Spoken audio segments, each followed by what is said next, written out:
Oops. So, who are you, Sophie? I'm Sophie Smith, and I work for the Quaker Life team as the team leader with a responsibility for spiritual nurture in Quaker communities. And I also manage a team of local development workers, and I live in Lancaster. Okay.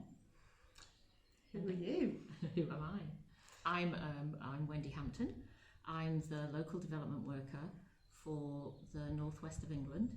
I'm one of a large team that cover the whole country. I've been doing this or very related work for about 7 years, and so I've got a whole range of things that I do, from very simple answering straightforward questions like where would we get some of those nice little brown cards, up to facilitating whole processes for meetings where big change is sought. And what are the different ways that you do that, Wendy? What kind of things? How do you work with meetings? It might be that one friend from a meeting connects with me. They might send me an email or leave me a message. If they're lucky, they might catch me on the phone, but that's quite rare. So generally it is emails, and it may be that one friend has a concern and that they want to talk about how to go forward with that, and what the process might be for them to be able to act themselves and maybe prompt further action. So that's like a one friend. It may be that concern is something within their own meeting, or it might be that it's a wider concern in the world. So a whole variety of those. So that's an example of a one-to-one. It might be something straightforward, like a meeting are looking for some grant funding to do a building alteration for some reason, and where would they go to for that? So some of it is like my work, some of it is signposting in other directions to people who are experts. I might be contacted by a role holder or a role holders group within an area meeting, and they might want to run a weekend or something and ask what sorts of things do people do, what works well in that setting. It could be from straightforward questions about spaces to more complicated ones about like theming it and facilitation of that. So there's a whole range, and some meetings I've been working through processes for years, and others it's just like a series of much smaller things. And I've heard that there are other ways that you connect with people across the region of area meetings. Oh, we should say, how many area meetings do you work with, Wendy? I work with 6 area meetings. And I'm going to put you on the spot and ask me which ones they are. So those are Swarthmore, Kendal and Sedbergh, Lancashire Central and North, Pendle Hill, Hardshaw and Man, and Manchester and Wellington. And I do connect with people who may not know who I am by going and worshipping with local meetings.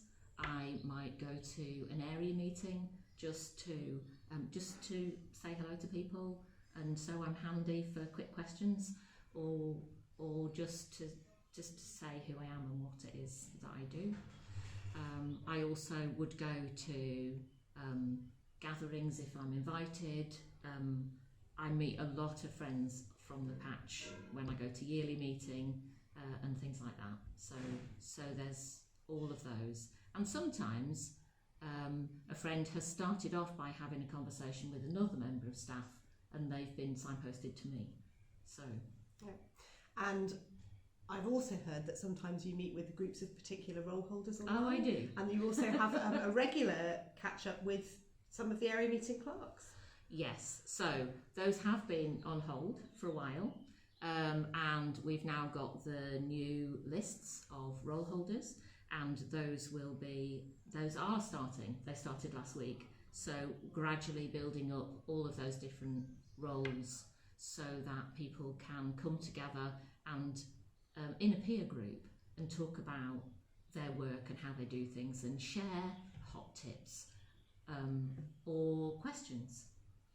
So so sharing expertise, because like meetings have all of the expertise they need. It's just about finding the people who know the answers. So those are often in the evenings, maybe every 3 months or so. So the sequence is starting off again, and adverts will be coming out. Okay. Do you want to ask me some questions? I can ask you some questions. So in terms of the work of the local development workers that you manage, what's the general shape of it? Where's it going?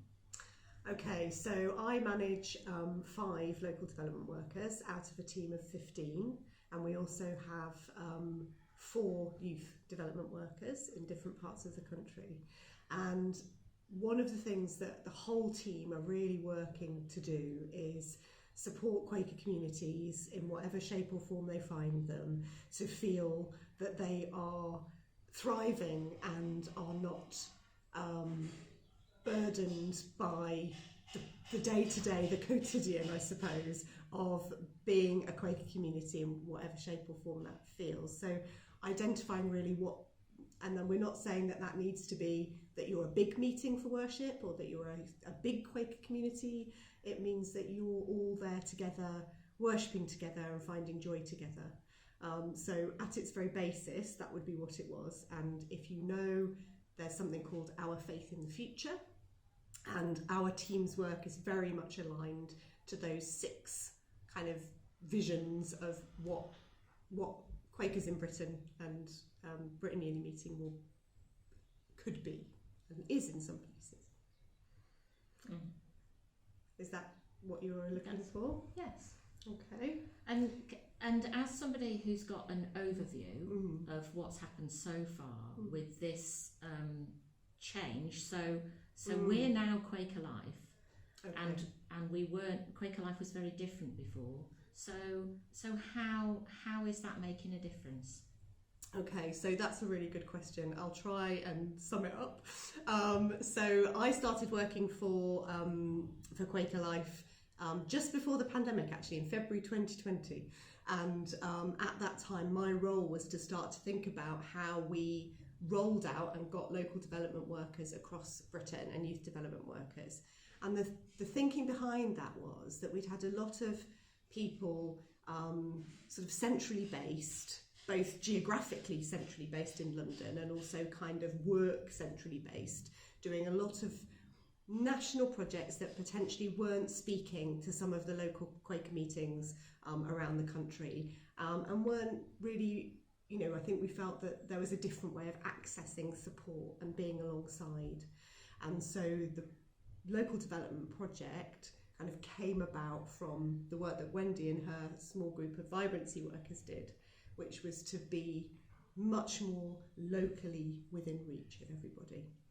So what's changed is that rather than thinking about having to phone a potentially faceless person in an office in London, you now get to contact somebody who you probably have worshipped with and will do if you haven't yet, who is your first point of call for anything, like Wendy's described, questions about pretty much anything to do with being a Quaker in your Quaker community. And if Wendy isn't necessarily the person who should be doing that work, she'll be able to connect in with somebody who can support you.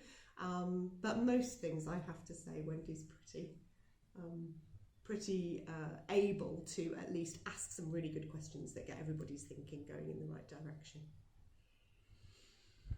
And the team are across Britain, so the thinking is that everybody's within reach of the development worker across the whole of Scotland, Wales and England.